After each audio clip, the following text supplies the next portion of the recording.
5 years after I passed away. My husband wanted me to take the fall for his childhood sweetheart. Again. This time, it was a DUI case. He barged into my house with forged evidence, only to find the place empty and gathering dust. Frustrated, he pounded on the neighbor's door. The neighbor looked at him with pity and said, "Serafina, she's been dead for 5 years." The victim's family from that old case wasn't happy with the sentence. They kidnapped her the day she got out of prison. They tortured her for 3 days and nights before she finally gave up the ghost. Silas didn't believe a word of it. He snarled, convinced I had made up an elaborate lie to escape my responsibilities. He screamed at the neighbor, I don't know she paid you to say that. Tell her that hiding won't work. If he doesn't contact me within 3 days, I won't pay a single cent of child support for that little stray." What he didn't know was that the person his sweetheart killed in the DUI was that very stray. The plane had just touched down. Silas Bennett didn't even wait to grab his luggage before calling his secretary. His voice was laced with pure impatience. "Where is she? Have you found her yet?" Silas barked. On the other end, the secretary stammered, "Sir, we still haven't been able to reach Miss Ross." "Useless," Silas snapped, stopping in his tracks. "Do you have any idea how urgent Chloe's DUI case is? If we don't find Serafina to take the blame, Chloe's going to prison. Are you all just going to stand by and watch her life be ruined?" The secretary's voice was a blur of apologies. Silas hung up, his face darkened with irritation. "Fine. I can't rely on any of you. I'll handle it myself." He sped toward the house we once shared. I floated in the air behind him, watching him rush into the elevator with a stack of forged papers. His handsome face was twisted with anxiety. It seemed he only ever got this frantic when it involved Chloe Vance. "Serafina, get out here right now," he yelled, kicking the door open. The apartment was cold and hollow. Thick layers of dust covered everything, proving no one had lived there for a long time. He searched every room, his teeth gritted, hiding. "Let's see how long you can keep this up." The noise drew attention. Mrs. Higgins, the neighbor, peeked her head out. "Who are you looking for?" she asked cautiously. Silas turned on her, his eyes flashing with rage. "Where is Serafina? Tell her to stop playing games and get out here." Mrs. Higgins frowned. "Sarah, she's been dead for 5 years. Silas let out a harsh, mocking laugh. "Keep lying. She's really going all out to avoid me this time. Isn't she?" The old woman sighed. "I'm not lying to you. She died 5 years ago. I heard the family from her previous case snatched her up right outside the prison gates. They did terrible things to her for 3 days." Silas' expression froze for a split second, but then his arrogance returned like a shield. I know she paid you to feed me this crap. She spent a little time behind bars. And now she wants to play the victim." I floated beside him, feeling a chill in my non-existent heart. A little time to him. The years I spent in a cell were just a few days. Mrs. Higgins's face darkened. "How can you be so heartless? I'm telling you the truth, and you're insulting me." But Silas didn't care. He cut her off mid-sentence. "Shut up. Just tell her that hiding is useless. If I don't hear from her in 3 days, that brat's child support is gone." He turned and stormed off, his heavy footsteps echoing in the hall. Mrs. Higgins shook her head and whispered to his back. "But didn't that poor child die in a car accident a long time ago?" Anyway, Silas was already too far away to hear her. I trailed behind him, feeling a weariness I had never known. He didn't know I was truly dead. He didn't know the stray he despised was his own flesh and blood. And he certainly didn't know that the person who killed her was the woman he was currently trying to save, Chloe Vance. Silas left the complex and drove straight to Chloe's luxury apartment. I sat in the passenger seat, watching his white knuckles grip the steering wheel. The neon lights of the city flashed across his cold, unyielding eyes. He looked like a man on a mission, but his path was paved with betrayal. "Silas, you're here?" Chloe cried as she opened the door. She was wearing oversized loungewear, her hair artfully messy. She looked fragile and exhausted, a perfect picture of a damsel in distress. Silas' expression softened instantly. He reached out to cup her face, his voice dripping with a tenderness I hadn't heard in years. "Don't worry, baby. I'm looking for Serafina. She'll take the fall for you. I promise." Chloe hugged him tightly, burying her face in his neck. "But what if she refuses?" "She wouldn't dare," Silas said firmly. "I have ways to make her cooperate. As long as I'm here, no one will touch you." I watched them from the corner of the room. To him, I was nothing more than a tool to protect Chloe. My only purpose was to be her shield and her scapegoat. It had always been that way since she came back. Chloe looked up, her eyes rimmed with red. Silas, it's all my fault. If only I hadn't had those drinks that night. Don't blame yourself, he whispered, his heart clearly breaking for her. It's Sarah's fault for disappearing, when she's supposed to be helping you. When I find her, she's going to pay for making you worry like this. He showered her with affection, the same way he used to treat me, back when he first started his business and failed. I was the one who stayed up with him. I was the one who told him everything would be okay. But once he hit it big, he didn't need me anymore. The day Chloe returned, he ditched a crucial board meeting just to pick her up. She told him she left years ago because of a terminal illness. He believed her lie without question. From that moment on, all his love and patience belonged to her. I was pregnant and near my due date when I got into a car accident. Chloe told him the baby wasn't even his, and that I staged the crash to hide the timeline. It was such a pathetic excuse. Yet Silas chose to believe her over me. That was the day I realized there was no room for me, or Trixie, in his heart. As night fell, Chloe wrapped her arms around his waist. Her voice was low and seductive. Silas, you're so good to me. He pulled her closer and whispered, I owe you this much. He let her hands wander under his shirt, meeting her touch with a hunger that made me look away. He once promised we would be together forever. Now he wouldn't blink if he had to trade my life for Chloe's comfort. At that moment, I became incredibly curious. What would he do when he found out the truth? What would happen when he realized the woman he was protecting was the monster who killed his daughter? I couldn't wait to see the look on his face. Chloe's case was moving fast, and Silas was losing his mind trying to find a way out. No matter how hard his people searched, there was no sign of me. In his high-rise office, the secretary stood trembling while delivering the news. The victim's family hired a new lawyer. Sir, he's playing hardball. It seems they have key evidence. Miss Vance's situation is looking very grim. Silas scoffed. A lawyer? Everyone has a price. Set up a meeting. I'll handle him myself. He walked into the upscale coffee shop with the confidence of a king, but his face went pale the moment he saw the man waiting for him. Finn Hudson. What the hell are you doing here? I was surprised, too. Finn was my college classmate who had chased me for years. I had turned him down every single time, because Silas was the only man I ever wanted. Silas knew about Finn's feelings and had always hated him. Finn didn't seem surprised to see Silas. He stirred his coffee slowly, a mocking glint in his eyes. Surprised, Finn asked coolly. Silas sat down, his voice cold. When did you get back to the States? Yesterday. As soon as I heard this case involved you, I booked the first flight out. Finn put down his spoon and leaned in, his gaze sharp enough to draw blood. Silas didn't flinch. What's your angle, Finn? No angle. I just decided that I'm going to win this case, no matter what. Finn, it's been years. Are you still trying to get back at me? Get back at you? Finn shook his head, leaning back in his chair. You're overthinking it. I'm just here to get justice for the victims. In his desperation, Silas didn't even notice that Finn used the plural word victims. He pointed a finger at Finn's face. Stop acting like a saint. You're just using this to take a swing at me. Then Silas's eyes widened as if he discovered a grand conspiracy. You're doing this because of Serafina, aren't you? Is that stray her child and yours? You want to take me down so you can run off with my wife? Is that it? Finn froze, stared at Silas with an expression that shifted from shock to pity, and finally to a bitter laugh. Silas Bennett, you seriously have no idea whose child that was? Silas frowned. What are you talking about? Finn didn't answer. He simply stood up and tossed a look of pure disgust at Silas. How is Sarah so blind to marry a man like you? He walked away, without looking back.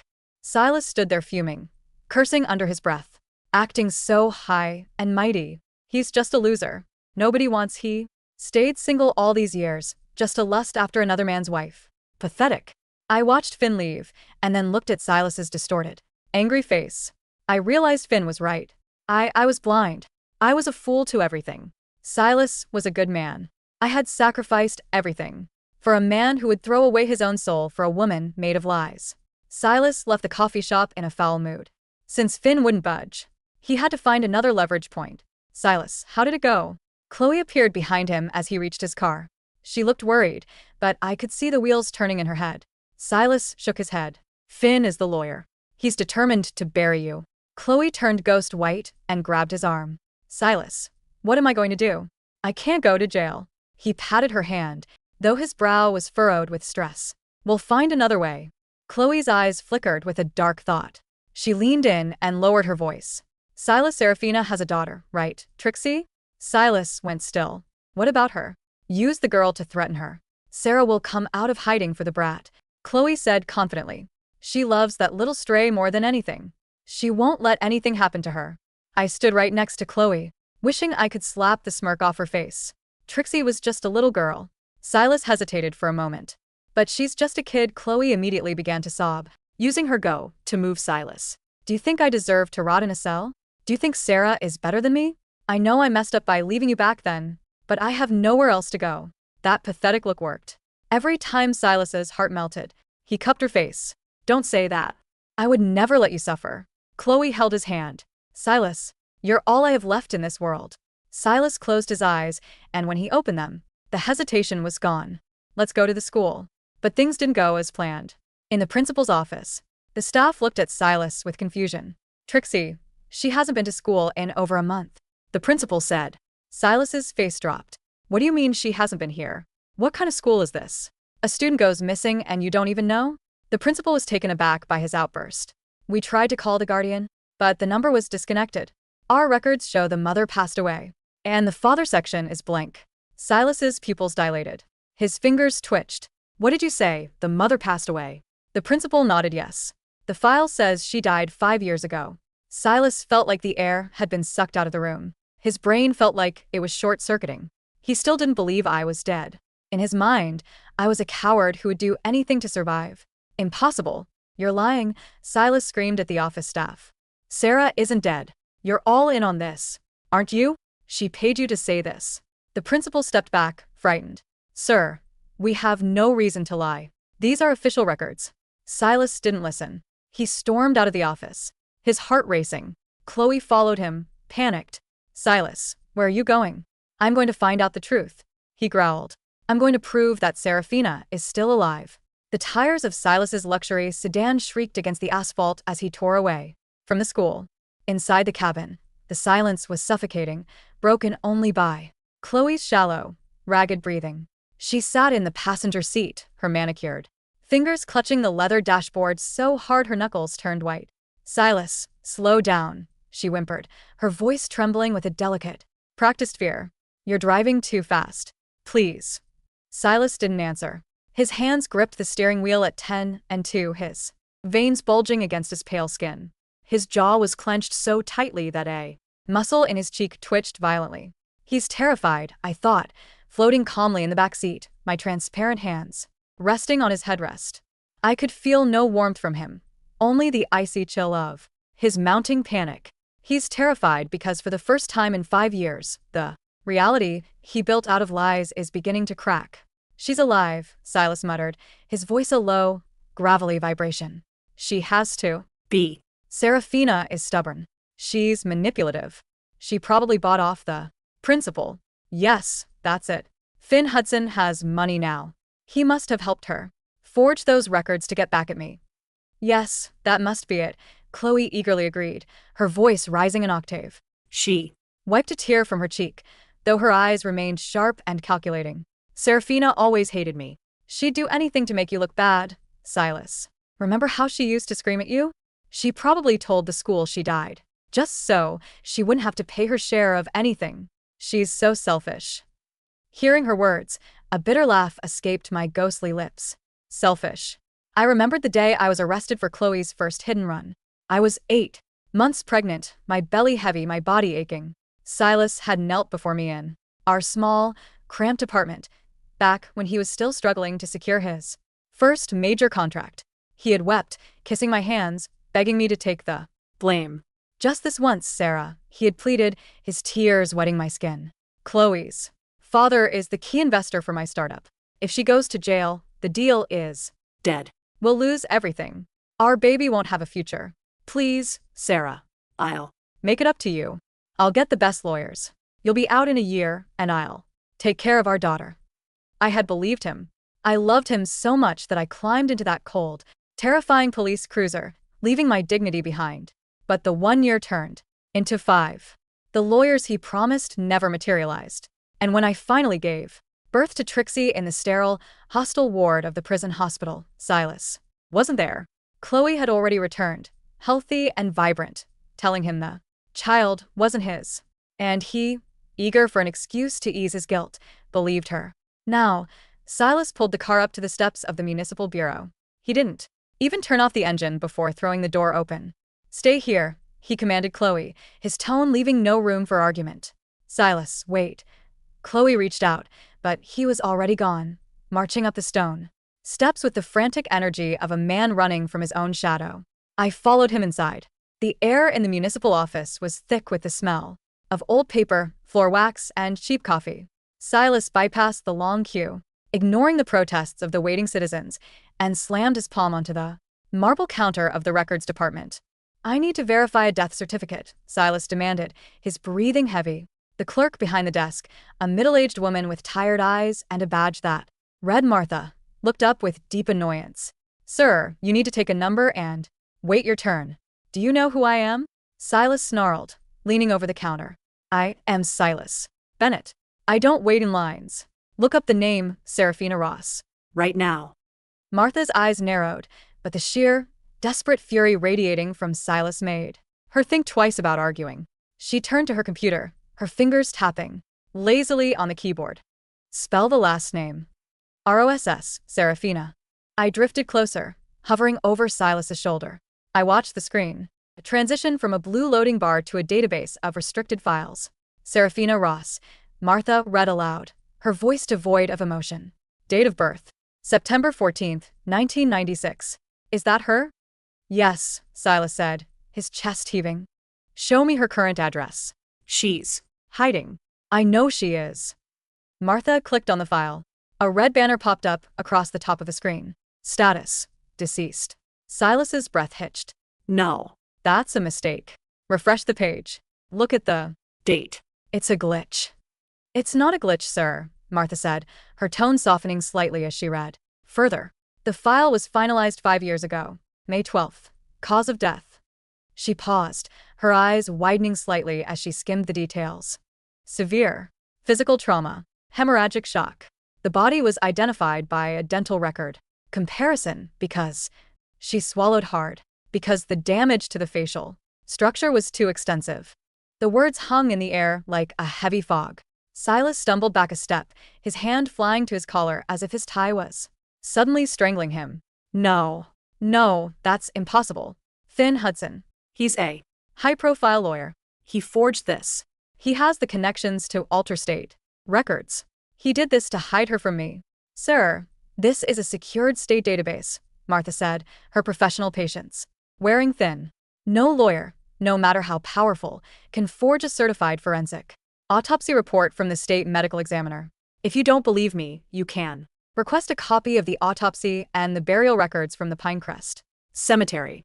But I assure you, this woman is dead." "You're lying," Silas roared, slamming his fist onto the counter so hard that a pen holder rattled and fell to the floor.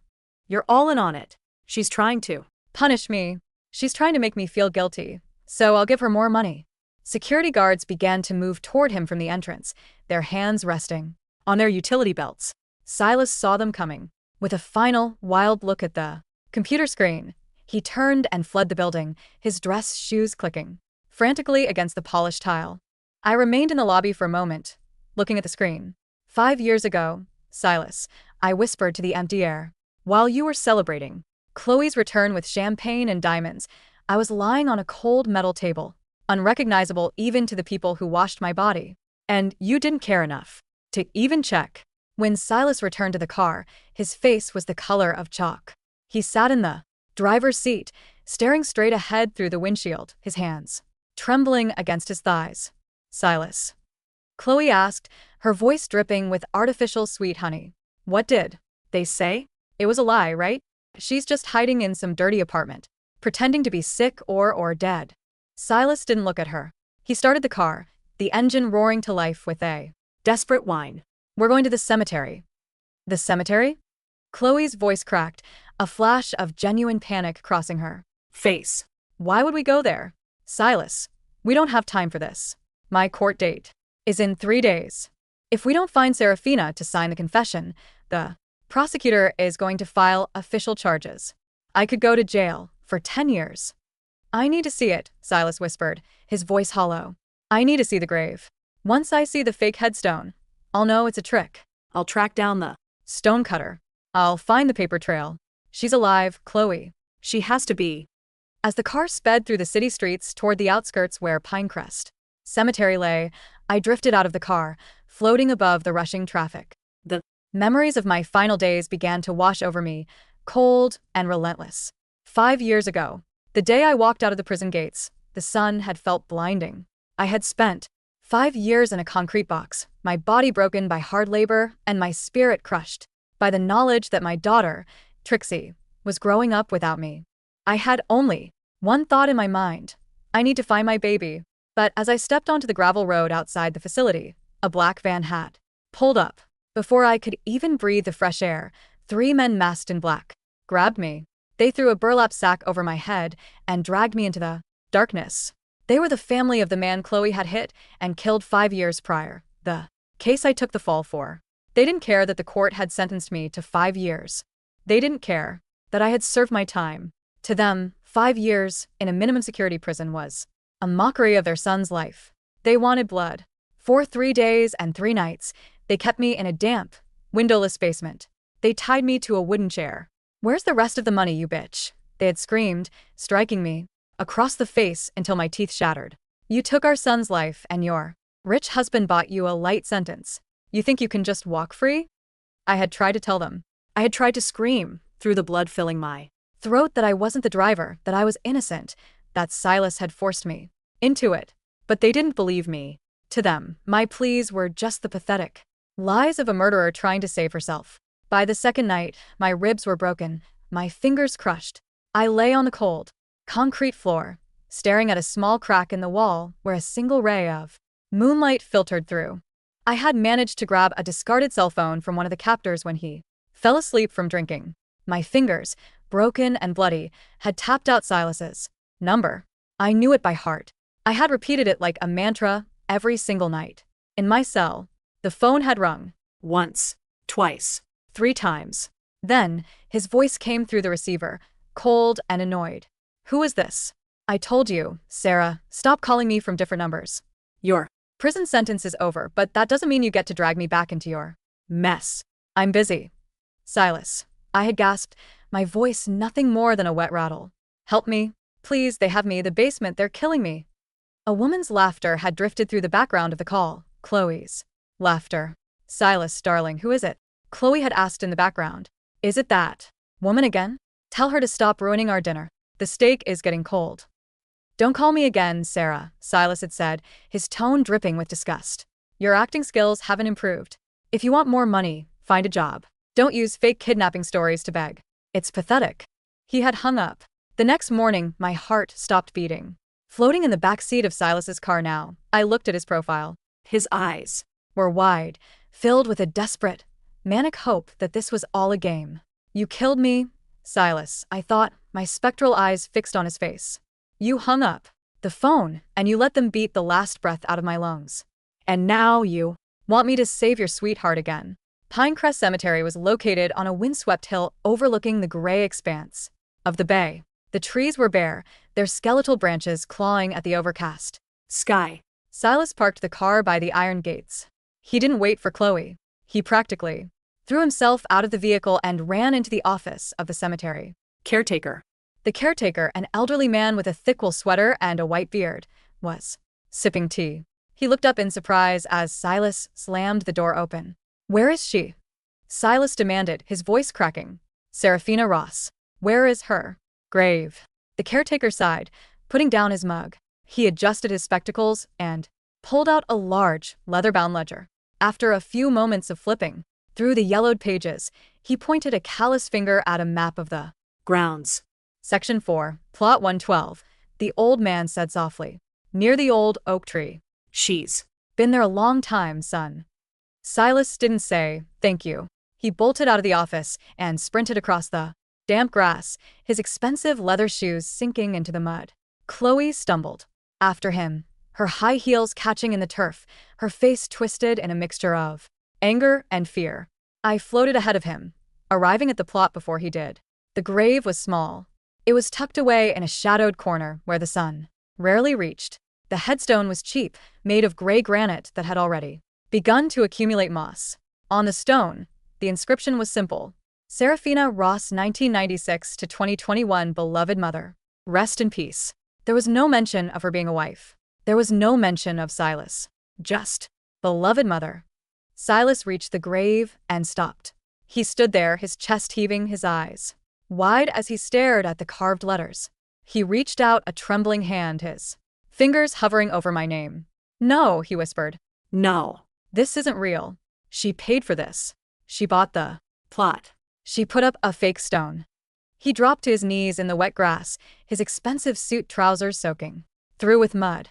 He began to claw at the earth around the headstone, as if he expected to find a hollow space, a hidden entrance, some proof that the grave was empty. Sarah, stop this. He screamed at the ground, his voice cracking with a terrifying mix of anger and grief. I know you're alive. Get out here. Stop playing these sick games. Chloe is going to prison if you don't help her. Do you Hear me? You owe me this. You took her place before. You can do it again. Silas, stop it. You're acting crazy. Chloe finally caught up, panting heavily. She grabbed his arm, trying to pull him up. Look at you. You're covered in mud. She's dead, Silas. The bitch is dead. It's over. We need to find another way. Silas whipped his head around, his eyes wild and bloodshot. He grabbed Chloe by her shoulders, his grip so tight she cried out in pain. She can't be dead. Silas roared into her face. If she's dead, who is going to take the fall? If she's dead, then. He stopped. The weight of his own thoughts seemed to crush him. If she's dead, then I let her die. He let go of Chloe, stumbling backward. His eyes fell upon the bottom of the headstone, where a small, fresh bouquet of plastic daisies sat in a rusted metal cup? Beside the flowers was a small, laminated drawing. It was a drawing of a mother holding a little girl's hand. The drawing was signed in a messy, childish hand, to Mommy, from Trixie. Silas's breath caught in his throat. He picked up the drawing, his hands shaking so violently that he almost tore the plastic lamination. Trixie, He whispered. the stray. Where is the child? If Sarah is dead, who has been bringing her flowers? Who has been keeping her memory alive? He turned to Chloe, his eyes narrowed with a sudden, sharp focus. Chloe. The kid. Where is Trixie? Chloe swallowed hard, her eyes darting nervously toward the cemetery gates. How? Should I know? She's probably in some foster home, or living with some of Serafina's trashy relatives. Silas, we don't have time for some orphan. We need to focus on my case. No, Silas said, his voice dropping to a dangerous whisper. The principal said. The child hasn't been to school in a month. He said the emergency contact was disconnected.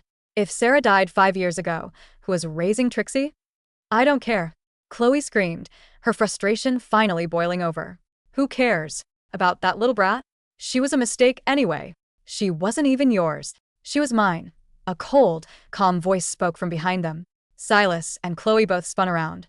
Standing on the gravel path, dressed in a sharp black trench coat, was Finn Hudson. His face was a mask of cold, unyielding granite. In his hand he held a thick manila folder. Finn, Silas gasped, taking a step toward him. You did this. You helped her fake her death. Tell me she's alive. Tell me where she is. Finn didn't look at Silas with anger. He looked at him with an absolute, crushing pity that made Silas flinch. She's dead, Silas, Finn said quietly. She's been dead for exactly 5 years. I was the one who had to identify her body because you refused to answer the calls from the coroner's office. No. Silas shook his head, his hands clenching into fists. I was busy. I had a merger. I thought she was trying to blackmail me. You thought she was blackmailing you because you are incapable of seeing anyone as anything other than a transaction, Finn said, his voice rising slightly, carrying the weight of years of suppressed fury. You used her. You took her youth, her freedom, her reputation, and then you took her life. And you did it. All for her. Finn pointed a finger at Chloe, who shrank back behind Silas. Finn, don't do this, Chloe whimpered. We were friends once. You know I didn't mean for any of this to happen. Friends. Finn let out a harsh, dry laugh. I was Sarah's friend. I loved her. I would have given her the world. But she chose this monster. And even when he threw her to the wolves, she still kept quiet because she believed he would protect their daughter. Finn opened the manila folder he was holding and pulled out a stack of papers. He tossed them onto the wet grass at Silas's feet. "What is this?" Silas asked, his voice trembling as he looked down at the documents. "That is the DNA paternity test," Finn said. "I had it done 5 years ago, right after Trixie was born in the prison hospital. Sarah asked me to do it because she wanted to prove to you that she had never been unfaithful. She Thought that if you saw the proof, you would love her again. You would love your daughter." Silas slowly bent down and picked up the papers. His eyes scanned the scientific jargon, skipping past the markers and the tables until they landed on the final line of the summary. Probability of paternity, 99.999% alleged father, Silas Bennett. The paper fell from Silas's hand, fluttering into the mud. She was mine," Silas whispered, his knees buckling. He looked at Chloe, his eyes filled with a sudden, terrifying realization.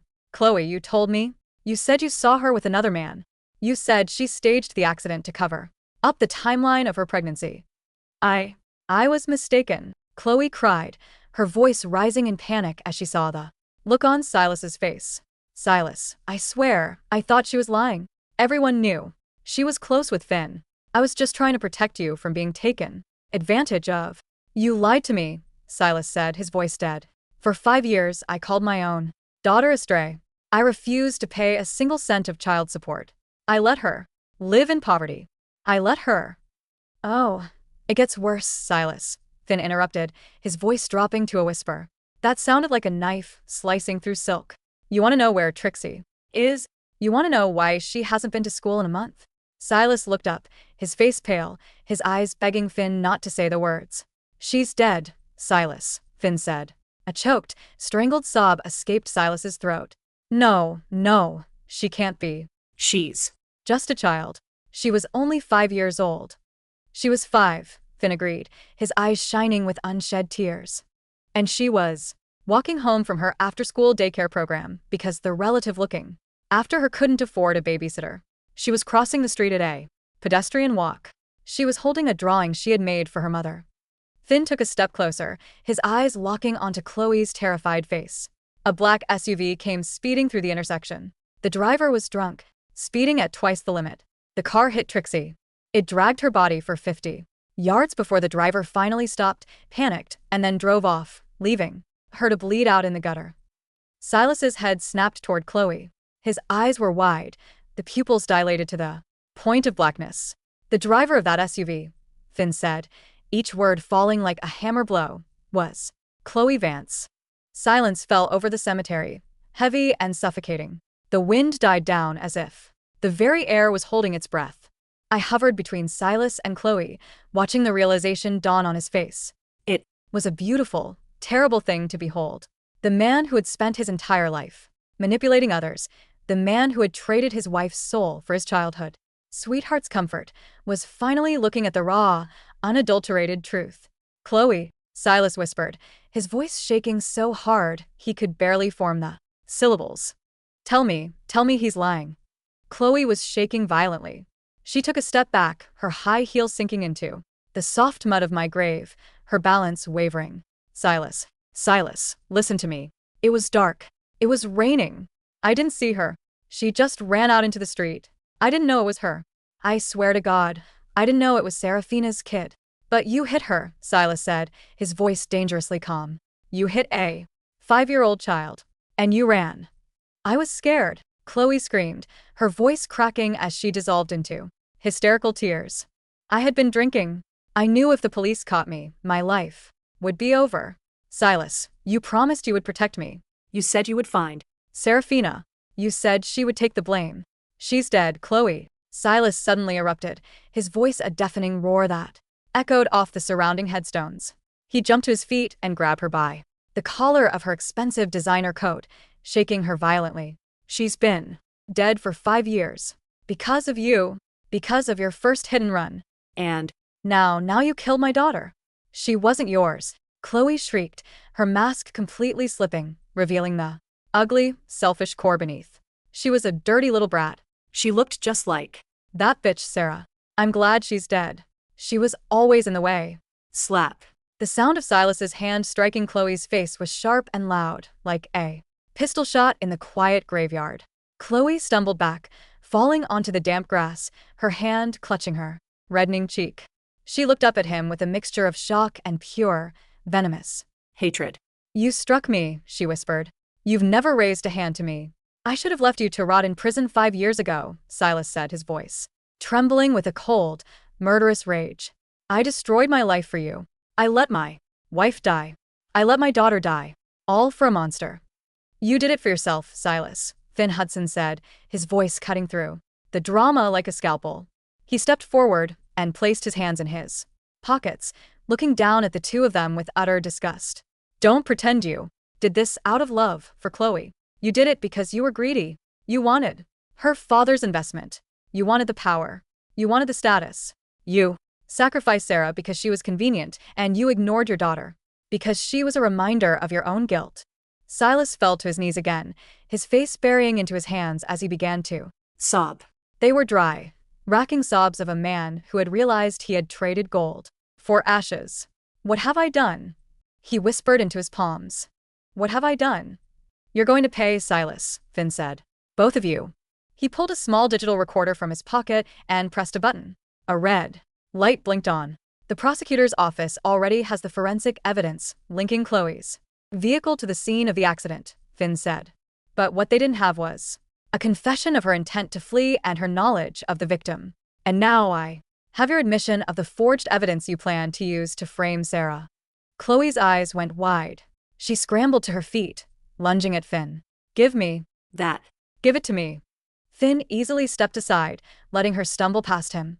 "It's already been uploaded to a secure cloud server, Chloe. The police are waiting at the cemetery Gates. I took the liberty of calling them before I walked up here." As if on cue, the distant, wailing siren of police cars began to echo from the road below the hill. Red and blue lights began to flash through the bare trees, casting long, dancing shadows across the graves. The arrest of Chloe Vance was not a quiet affair. She screamed, she kicked, she spat at the officers as they dragged her down the gravel path in handcuffs. Her expensive designer clothes were covered in mud, her face smeared with mascara and dirt. She looked nothing like the delicate, fragile princess Silas had spent his life protecting. She looked like what she was, a cornered animal. Silas didn't try to stop them. He sat on the wet grass beside my headstone, staring at the small laminated drawing of Trixie. He didn't move when the officers questioned him. He didn't move when they took his statement. He was like a statue made of ice, slowly melting under the heat of his own grief. I floated beside him, watching him. "Do you feel it now, Silas?" I thought. "Do you feel the coldness of the prison cell? Do you feel the loneliness of being abandoned by everyone you ever loved?" Finn Hudson stood by the cemetery gates, watching the police cruisers drive away. He looked back at Silas one last time, a look of profound weariness on his Face. He had spent 5 years seeking justice for me, and now that he had it, he looked no happier. "It's over, Sarah," Finn whispered to the wind, as if he could feel my presence. "They're going to pay. Both of them." He turned and walked away, his tall figure disappearing into the gray mist of the afternoon. Silas remained at the grave until the sun went down, casting the cemetery into deep, pitch-black darkness. The temperature dropped, a freezing rain beginning to fall, soaking his hair and his clothes. But he didn't seem to feel it. He lay his head against the cold stone of my grave, his hand clutching the muddy drawing of our daughter. "Sarah," he whispered into the dark. "I'm sorry. I'm so sorry. "Please come back. Take me instead. Please." But there was no answer, only the sound of the wind through the bare branches, and the cold, unyielding silence of the grave. The trial of Chloe Vance was the sensation of the year. The media dubbed it the heiress hit and run. Every detail of the case was dragged into the light.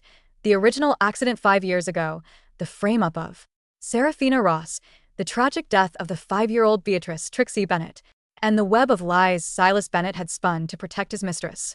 Silas's company collapsed within a week of the arrest.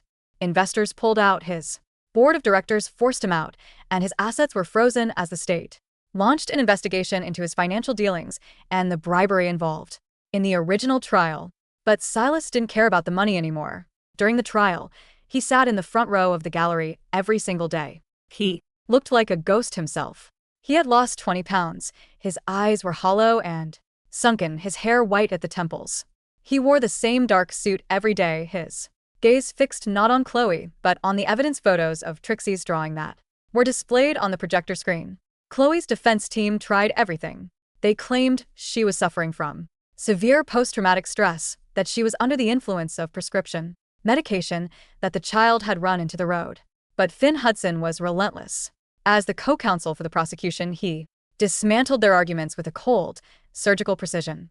He presented the traffic camera footage showing Chloe accelerating before the intersection. He presented the forensic evidence showing the impact marks on her SUV. And finally, he presented the recording of Silas and Chloe at the cemetery. When Chloe's voice filled the courtroom, screaming, "She was a dirty little brat. I'm glad she's dead." A collective gasp ran through the jury. Chloe buried her face in her hands, weeping hysterically, but the jury looked at her with nothing but disgust.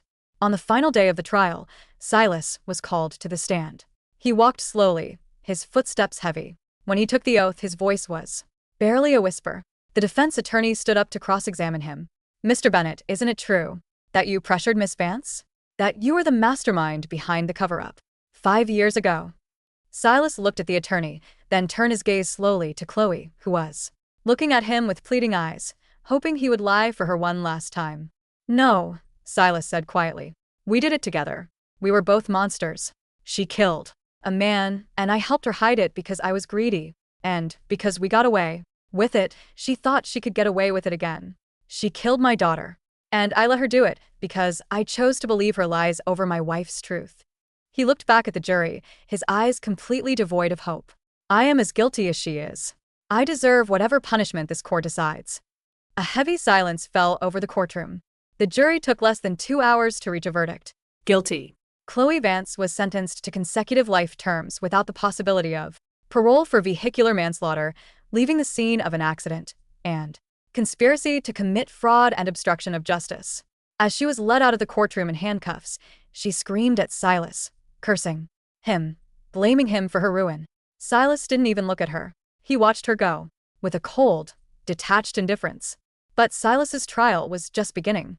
While he wasn't charged with the physical act of the hit and run, the state prosecuted him to the fullest extent of the law for his role in the original conspiracy that sent me to prison. The bribery, the forged evidence, the perjury, it was all laid bare. He refused a lawyer. He pleaded guilty to every single charge. He was sentenced to 15 years in a maximum security prison. I followed him on the day he was processed.